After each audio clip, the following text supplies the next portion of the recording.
What's going on, everybody? It's just another day in the kitchen, back with another episode, and in today's video we're taking a look back at my 2023. I'll be talking about the upcoming Travis Scott merch giveaway I've got planned, as well as sharing my favorite video and much more.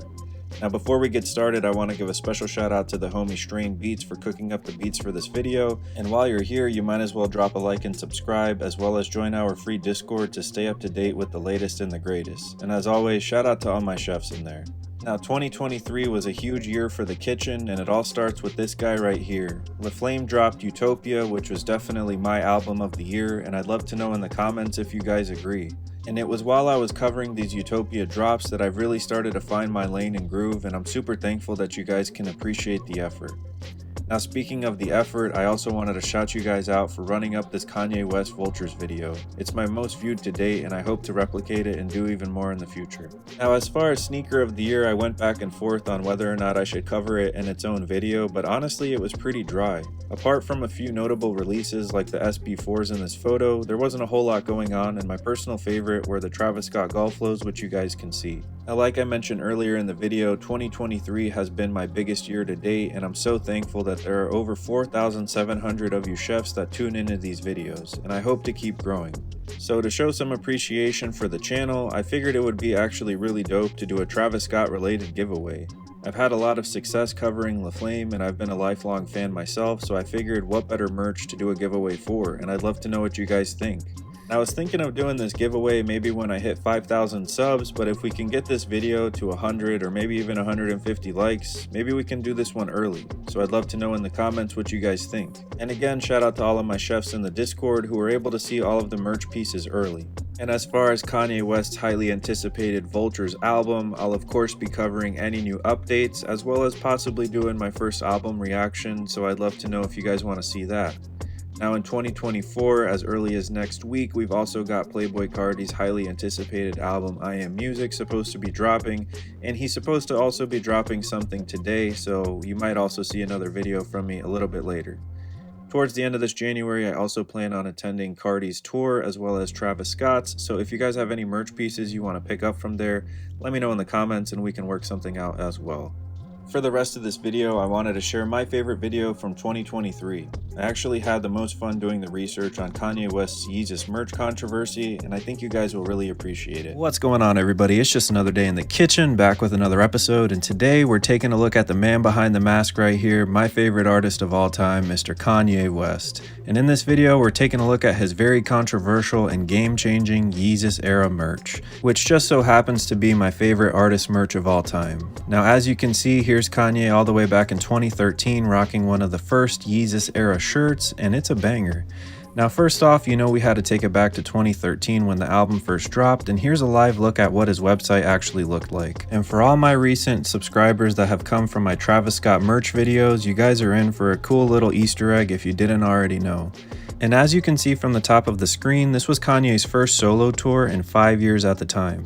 Back in 2010, 3 years prior to this, he dropped his now classic album My Beautiful Dark Twisted Fantasy, and the fans were ready to see Kanye live. Now in addition to recruiting Kendrick Lamar on this tour as a supporting act, I want you guys to pay attention to the last artist featured on here.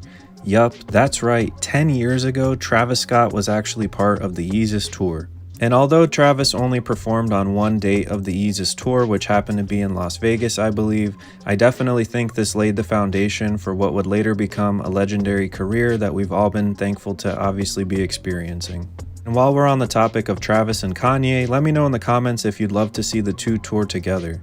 Personally, I think that would be probably one of the most legendary, if not the most legendary tours of all time, just to see the energy that the both of them would bring in the massive crowds. One big thing I want to point out is the actual Yeezy branding that we see here. It's personally one of my favorite branding types that Kanye's ever used, and I know it's inspired by Metallica. And while I was taking a look at his website all the way back in 2013, the only other item I was able to find was the digital download for his album Yeezy. Personally, my favorite track on here has to either be Blood on the Leaves or Hold My Liquor, so let me know in the comments which one is your favorite. And while we're on the topic of the album, of course I had to mention Virgil Abloh. Rest in peace one time to my dude. The Off-White creator and best friend of Kanye at the time actually was responsible for creating the album cover that we know today. While you might be surprised that Travis was featured on the Yeezus tour, he actually had some production credits on 3 of the songs, as you guys can see here. So again, LaFlame was definitely part of something legendary. Now, something else that was legendary was the actual rollout and release of the album. What we're looking at right here is a projector displaying the music video for the song New Slaves. Kanye was a marketing genius, and basically what he did is he set up a bunch of projectors in random cities all over the world. And you could basically be walking down the street minding your own business, and all of a sudden you see Kanye on the wall talking to you.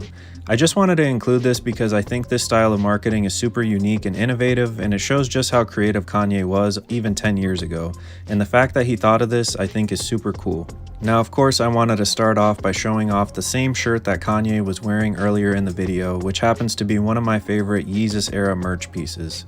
Personally, I love this whole style and aesthetic, mixing the whole vintage rock band t-shirt look along with some influences with the Grim Reaper, Native American type stuff, and some other things you'll see here in just a moment. Now, of course, I had to give a special shout out to the artist Wes Lang, who Kanye has actually worked with several times throughout the years, and even most recently designing some of the Wyoming tour merch. Personally, these are some of my favorite pieces, and you'll see throughout this video just how prominent Wes's style is.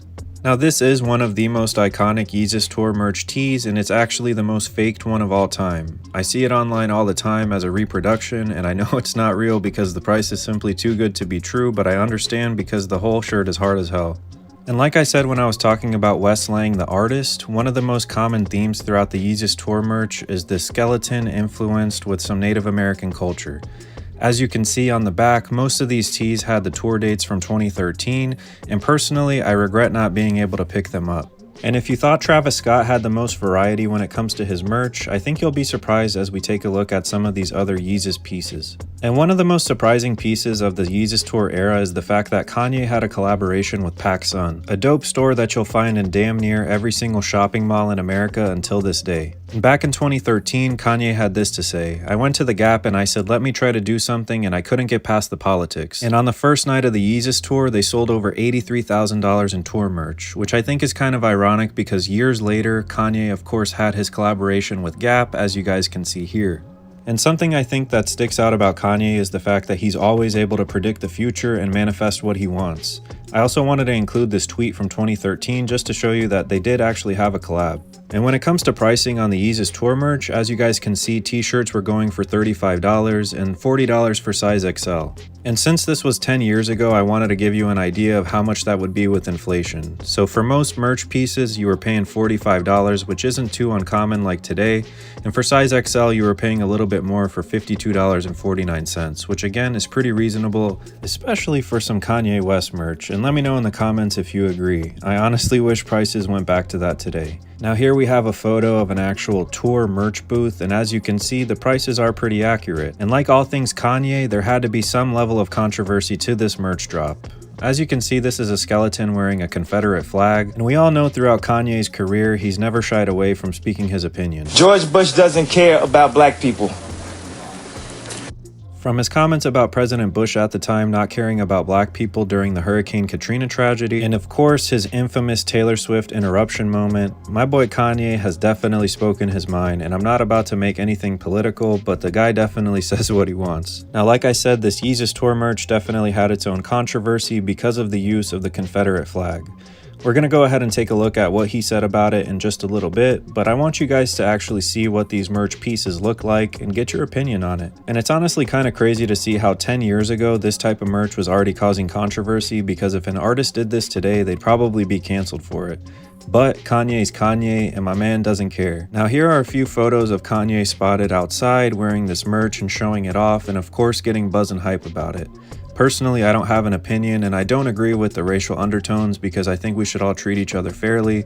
I don't care what you do in private, and I don't care about who you love, but I do think that this tee is hard. For another controversial tee, this is a black skinhead related shirt which features some figures that resemble the KKK. These pieces were only available at a few of the shows before they pulled them off the shelves. On a more positive note, let's take a look at this Yeezus blood splatter inspired tee. If you didn't know, it was actually co-created by Jerry Lorenzo, who's the creator of the brand Fear of God and was a good friend and kind of student of Kanye. And the reason why this merch tee is extra special is because it was only available at 5 shows in Australia.